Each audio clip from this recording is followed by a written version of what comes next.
नमस्कार साथियों, मैं डॉक्टर एमपी सिंह आप सभी का अपने YouTube चैनल में स्वागत करता हूं।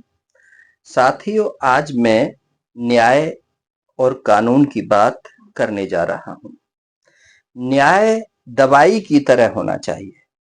जैसे किसी को बुखार आया और उसको पैरासीटामोल या डोलो दे दी तो उसका बुखार उतर गया।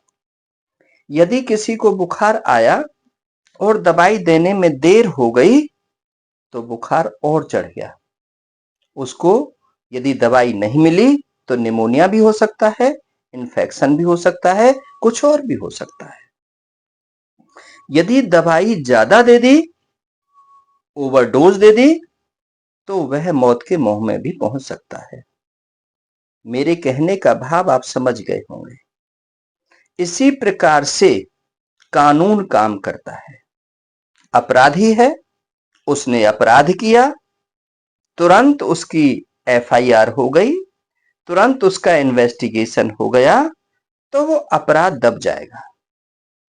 आस पास में रहने वाले लोगों को आंख हो जाएंगी कि कानून अपना काम ठीक कर रहा है, पुलिस अपना काम ठीक कर रही है और वहां पर क्राइम नहीं बढ़ेगा। यदि उस समय पर दवाई के रूप में कानून ने काम नहीं किया, सही समय पर उसको सजा नहीं मिली, तो क्रिमिनल और बढ़ जाएंगे, उनको मोटिवेशन मिल जाएगा, वो समाज में और पैदा हो जाएंगे और लोग भी कहेंगे कि उसका तो कुछ नहीं हुआ था, हमारा ही क्या होगा। तो साथियों, समझ में आता है कि कानून को उसी समय काम करना चाहिए। यदि उस समय पर काम हो जाता है तो लोग स्वतंत्रता से सम्मान पूर्वक अपनी गली मोहल्ले अपने शहर में रह सकते हैं। रात बरात में बहन बेटियां अपने काम पर भी जा सकती हैं। दिन में भी डोमेस्टिक वायलेंस रुक सकते हैं। बढ़ते जब हैं जब फर्स्ट इंफॉर्मेशन हमारी उस पर काम नहीं होता है। लोग चौकी और थाने में जाने से डरते हैं, या वो जो शिकायत उच्च अधिकारियों से करते हैं और उच्च अधिकारियों से मार होकर के जब वो निचले अधिकारियों पर आती है, फिर वो प्रताड़ित करते हैं कि अब भी तो हम ही हैं, अब क्या कर लोगे।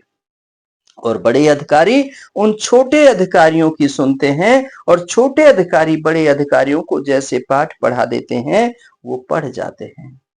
न्याय संगत नहीं है, क्रॉस होना चाहिए। अपने जासूसी तंत्र से जानकारी लेनी चाहिए। इसकी मनसा क्या है, इसने क्यों नहीं एफआईआर की, क्यों इसने इसको डांटा, इसके पीछे कारण क्या है। जब हम इन चीजों पर काम करना शुरू कर देते हैं तो हमें न्याय मिल जाता है। तो साथियों, कानून जो है वो दवाई की तरह काम करता है और जिस दिन दवाई की तरह काम करना कानून कर देगा, उस समय में अराजकता देश के अंदर नहीं फैलेगी, भय और भ्रष्टाचार नहीं होगा, करप्शन करने में लोग डरेंगे। जल माफिया, भू माफिया, खनन माफिया, शिक्षा माफिया, ये जितने भी हैं, ड्रग्स माफिया, ये सब काम करने में डरेंगे क्योंकि कहीं से टेलीफोन आ गया और उस टेलीफोन पर उसकी गिरफ्तारी हो गई तो आगे से वह उस काम को करने में डरेगा। और यदि उसने लाइजनिंग कर ली, कुछ पैसा दे ले करके साठ गांठ कर ली और अपने चार और खड़े कर दिए, तो ये क्राइम और बढ़ता जाएगा। इससे समाज में वैमनस्य बढ़ेगा, अराजकता फैलेगी और भय और भ्रष्टाचार, लोग दबाव में रहना शुरू कर देंगे, लोग डर में रहना शुरू कर देंगे और लोग अपनी सही बात को भी नहीं कह पाएंगे।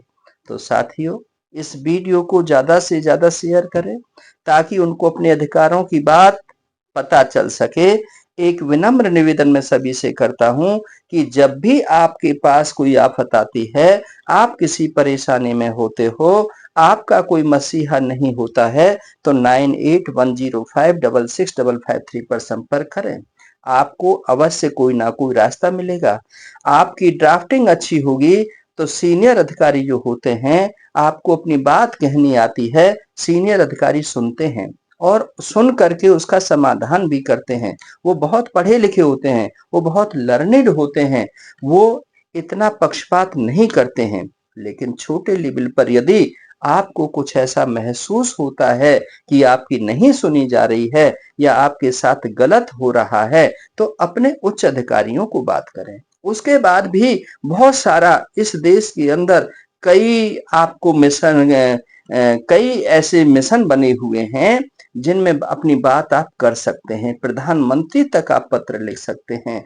तो अपने नियम को आप बनाइए कि हमने किसी भी गलत बात के साथ समझौता नहीं करना है, अपनी आवाज को उठाना है और ये हमें पता होना चाहिए कि अपनी शिकायत हमने करनी कहाँ पर है और हमने किससे करनी है। ये जब पता होगा तो आप अपनी सम्मानित जिंदगी जी सकते हो। बहुत बहुत शुक्रिया, बहुत बहुत आभार।